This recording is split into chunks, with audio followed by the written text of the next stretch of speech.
Esselamu Aleyküm. Ve aleykümselam ve rahmetullahi ve berekatuhu. Bismillahirrahmanirrahim. Ve salatu ve selamu ala Resulü Muhammedin sallallahu aleyhi ve sellem. Meded ya Resulullah, meded ya Sadat Ashab Resulullah, meded ya Meşayihullah, meded ya Mevla inşallah, Fazla Aslan, meded inşallah, Nazım Hakman Destur, Tarikatun ve As-Sohbe vel Hayr fil Cem'iyye. Bu sohbetlere herkes katılabilir. Fayda olur herkese inşallah. Hususan gençler, gençlik büyük bir nimettir. Allah'ın insanlara verdiği büyük bir nimettir. Gençlik kuvvettir, hayırdır, berekettir. Onu kötü yollara kullanmamak lazım. Allah'ın sevdiği kullardır gençler. Abid, Müslüman, doğru yolda olan gençler Allah'ın en sevdiği kullardır. Yaşlılar da öyledir de tabii yaşlı gençliğinde doğru yolda olmayıp da sonra olunca o başka. Ama doğrudan gençken Allah'ın yolunda Allah'ın dediğini, emirlerini takip eden Allah'ın sevgili kullarıdır onlar. En çok sevdiği insanlardır. Gençlik büyük bir nimettir.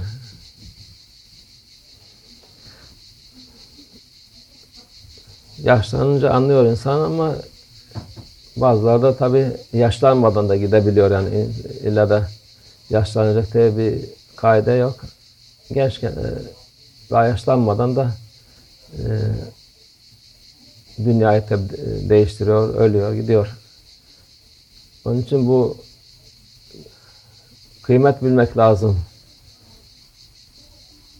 Her saatin kıymetini bilmek lazım. Ona göre Allah'a itaat edip Allah'a muhabbet etmek lazım. Allah, yani daha doğrusu Allah'ı unutmamak lazım. Devamlı Allah'la beraber oldun mu bütün hareketin, yaptığın şeyler sana sevap yazılıyor. Yani zor bir şey değil normalde de.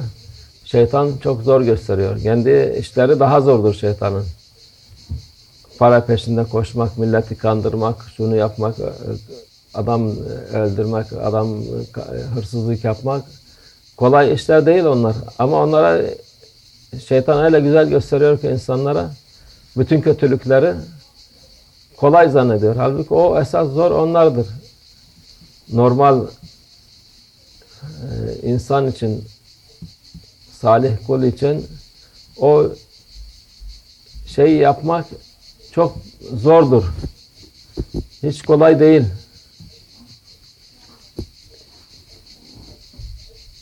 Bazen gazetede abuk subuk haberler görüyorsun, adamı görüyorsun. Allah Allah diyorsun yani ne kadar zor bir şey yani bu adamın durumuna, ama bakıyorsun adam alışkın. Hiç umuru değil. Her kötülüğü yapıyor. Umuru değil ama normal insan için çok zor bir şey yani. O utancın altından kalkamaz normal insan. Ama bu şeytana tabi olanlar hiç umurları değil. Kendi nefislerini tatmin etsin. Nereden gelirse gelsin helaldan, haramdan hiç bakmaz. Onun için yani bu dediğimiz Allah'ın yolunda olmak zor bir şey değil. Şeytan zor gösteriyor ama hayır, en kolayı odur. Hem kendi tabiatına göre insanın en uygun olan şey Allah'ın emirlerini takip edip dinin emirlerini yapmak. Yapınca hem maddi faydası oluyor, hem manevi, hem huzur oluyor. Huzur dediğimiz hani insan içi rahat oluyor. Bu zamanın insanların bulamadığı şeylerdir bunlar. Huzursuzluk var diyor, huzursuzluk var. Huzursuzluk tabii şeyden geliyor bu. Allah'ın dediklerine itaat etmediğin vakit zor işin. Mesela bir araba var. Onun içinde 1000 tane şey var. Alet, edevat var. Birisini kaldırırsan bir tane bir şey kaldır o şeyden. Bak bakayım araba nasıl çalışacak. Pataküte galiba çalışabilir öyle. Yürüyebilir ama ittire kaktıra böyle silkeleye gidebilir. Ama o parçayı koydun mu rahat. Hiçbir problem olmadan rahat gider. Şimdi insanlar huzursuzluk var yapıyor. Tamam yapıyor musun Allah'ın dediklerini? Yapıyoruz işte kalbimiz temizdir. Dua yapıyorum ben çok dua yaparım der. Namaz yok. Ve oruç o da zaten çok sıcak bugünlerde zor tutulmaz. Başkası işte bir sırf içinde temizlik var insanın. O da motor olmayan 4 tekerli bir araba ittireceksin, eline ittireceksin. Öyle ancak gider. Ama öteki türlü Allah'ın dediklerini görürsen, yapsan 4 dörtlük bir araba rahat rahat her tarafa gidersin. Bu da böyledir yani. Onun için Allah'ın emrettiklerini küçüklüğünden beri öğrenmesi lazım insan. O içine girsin ki onun için Allah gençleri met ediyor. Bu doğru yola gelsinler diye daha fazla sevap yazıyor onlara. Gencin aldığı sevap yaşlıdan daha fazladır. Çünkü artık yaşlanmış hiçbir yapacak şeyi yok. Emekli olduktan sonra çoğu insan zaten camiye, cumaya gidiyorlar. Ama gençler 1000 tane şeytandan geçip de namaza duruyor. Ancak onları yenip de duruyor. Yani o esas baba yiğit, kabadayı insan odur yani. O Allah da ona göre veriyor. O kadar cihat yapıyor nefsine göre. Nefsi aleyhine, havası aleyhine. Allah'ın dediğini yapıyor. Onun için Allah da ona veriyor. Tükenmez hazinelerinden veriyor. Cömerttir. Cömertlerin en cömerti Allah Azze ve Celle verir. Allah hepimizi genç saysın. Sen 100 yaşındaysan gene gencim dersen gene genç sayılırsın Allah'ın izniyle. Yok yaşlandım da kalkamıyorum, edemiyorum falan, yaşlıyım, gidemem, edemem dersen yaşlı olursun. Ama gençim dersen Allah'ın izniyle o fazilet de sana oluyor. Hakikaten de insan kendini gövermemesi lazım. Ben yaşlandım, ihtiyarım, hastayım dersen hakikaten hasta olursun. Devamlı efendi diyor, bütün vakti sen gençsin derdi millete. 50 yaşında adama derdi, kaç yaşındasın? 50 yok, sen o kadar değilsin derdi. 30 var, 35 ancak varsın derdi. Hayatı sonuna kadar zaten öyle şakalar yapardı. ben 60 yaşına geldim derdi. Sen ne bu kadar yaş olur mu derdi. Yani bu da bir şaka latifedir ama tabi evliyaların söyledikleri de bir hikmet var. Yani kendini yaşlıyım diye sayma. Devamlı himmet et, hareket et, genç gibi davran. Tembelliğe düşme.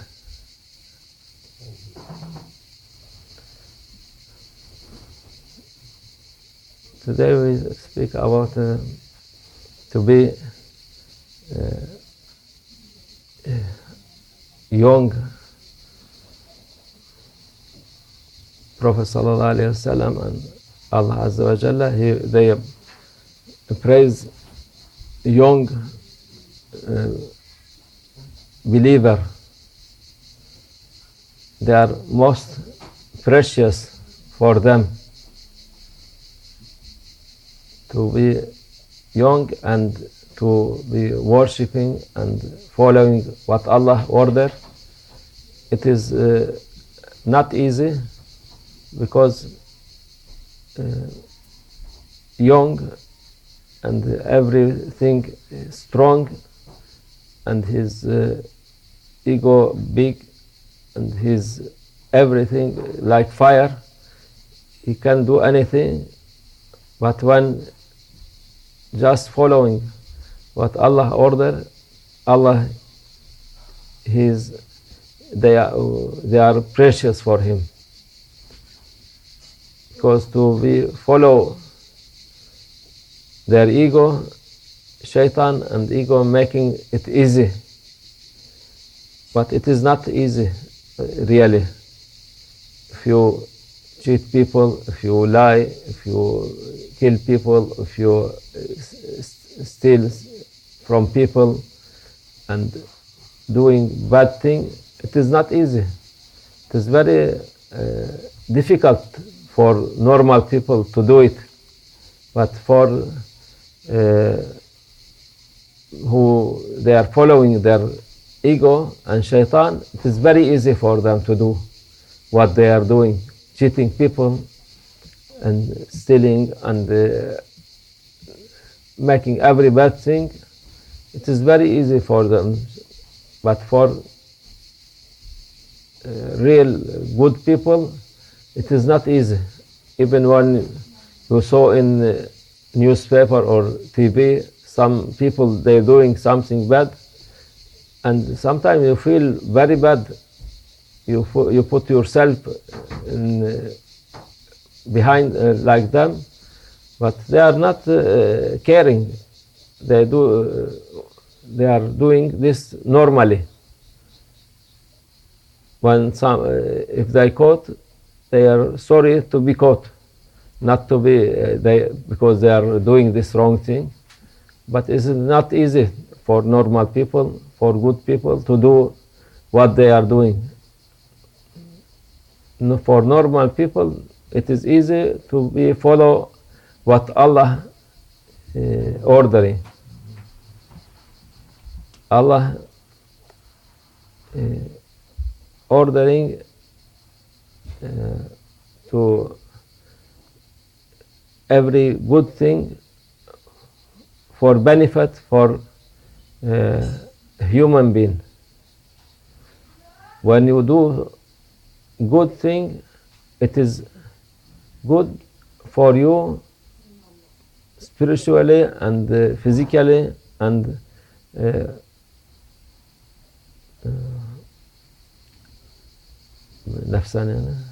Emotion. Psychology. Because if you do this, you are happy. Maybe it is difficult for your ego, for your following the ego. It is difficult to pray all life and to fast. It is also difficult for them. But you must do this. When you do this, Allah, He is creating you, and He put this order for you to do this. If you do it, you are satisfied and you are happy whole life. But some people, they said, we are not so good. No, it is something wrong with you. You are not doing all what Allah ordering. We are doing something, living something. It is not like this. It is complete. Like example for car, there is engine and there is many things inside. If you take one of this, car maybe can walk, still walking. But how it is walking, making stopping and going, or making shaking or doing something wrong. Even when you take one part, small, it is no need. It's why all this thing inside this engine. We can take, this is too much, we can throw it out. So it is not, it will be something wrong there. Sometimes maybe stop completely. Sometimes it is shaking, sometimes making funny noise. So even for engine it is like this.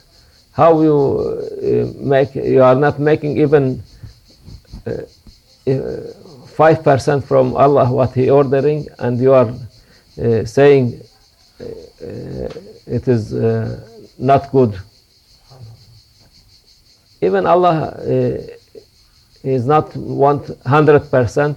If you do 20% is enough for you even.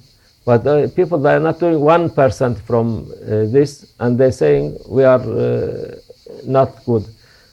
We say, what are you doing? They said we are praying, not praying like 5 times, praying just making dua, reading some ayah without praying. And our heart, it is clean. It is clean, it is only, if you only have your clean heart, it is like 4-wheel for car without engine. You can, by your hand, you can take it.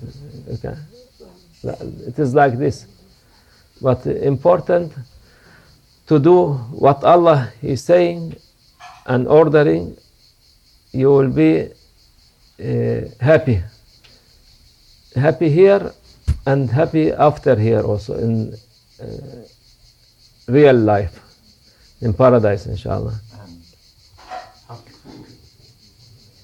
And for this you must teach from young